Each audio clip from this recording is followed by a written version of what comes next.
Do you remember when anti-heroes felt unpredictable? Like they could do anything at any moment. They weren't obligated to follow the rules of normal heroes. They were wild cards, often shaped by trauma, and always one moment away from crossing the line. And most of the time, they did. Not because they were evil, but because that was their version of justice. Their way on their terms. And that's what made them unforgettable. Characters like the Punisher, Red Hood, and Winter Soldier didn't just show up. They shifted the tone of the entire story. You knew things were about to get serious because their presence meant the line between a hero and villain was about to get tested. And while that may still be the case for the Punisher, when it comes to other characters, something has changed. Two of the best anti-heroes in comics, Red Hood and Winter Soldier, have been rewritten, and for the most part, they've been nerfed. So in this video, I want to explore what made Red Hood and Winter Soldier so powerful, and how their redemptions for the most part destroyed their image. Starting with Red Hood. Now, if you remember Jason Todd's return, you know how hard it hit. Originally, he was Batman's second Robin, a kid with a rough past and a chip on his shoulder,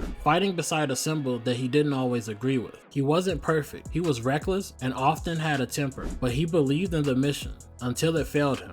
Everything changed when he was captured and beaten by the Joker, ultimately being left to die. And that's exactly what happened. Batman was too late to save him, and Jason died. He was Batman's greatest failure, and wasn't really mentioned until he was resurrected. And when he returned, he became the Red Hood. Now, Jason wasn't out to destroy Gotham. He wanted to fix it, just not Batman's way, as he believed that the only way to stop crime was to end it, by any means necessary. And as he began taking out criminals, he would eventually cross Batman. And when his identity was finally revealed, he made everyone ask the question, why was the Joker still alive? Making everyone wonder, was his version of justice better? And while Batman would eventually stop him, Jason's return as Red Hood immediately made him a fan favorite. And while throughout the next couple years, he would spend his time antagonizing the Bat family and continuing to fight crime his own way, more recently something has shifted, as he started pulling his punches and rejoined the Bat family. The same person who once stood toe-to-toe with Batman on ideology began falling back in line. And to me, that changed the character for the worse. It turned DC's best anti-hero into just another member of the team, but this time with anger issues. And while he still carries guns,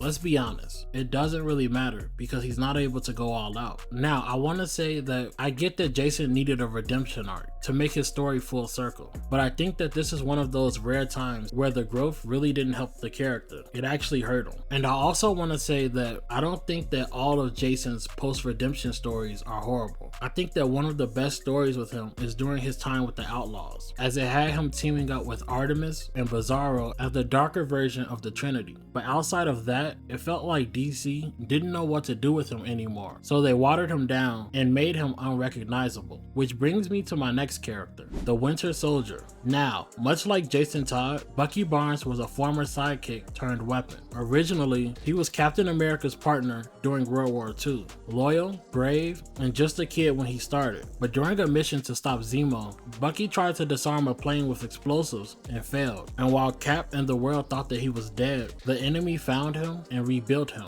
stripping away everything that he used to be and turning him into the Winter Soldier, a cybernetically enhanced assassin used to destabilize governments, eliminate high-value targets, and vanish without a trace. And he would often be reprogrammed and frozen in between assignments, making him the perfect weapon. But all of that changed when Captain America realized who he was. After a few run-ins, Steve used the Cosmic Cube to break the brainwashing, which returned Bucky's memories. And while he disappeared shortly after, what followed was one of Marvel's best redemption arcs, as it saw Bucky dealing with the trauma from his life as an assassin while he was hunting down the people who changed his life forever, ultimately putting an end to that system. And when Steve was gone, Bucky picked up the shield and became the new Captain America. And for a while it worked. But once that arc ended, things began to change, and the writers didn't seem to know where to take Bucky next, as he didn't have a main goal anymore, and was now just a supporting character, often doing random missions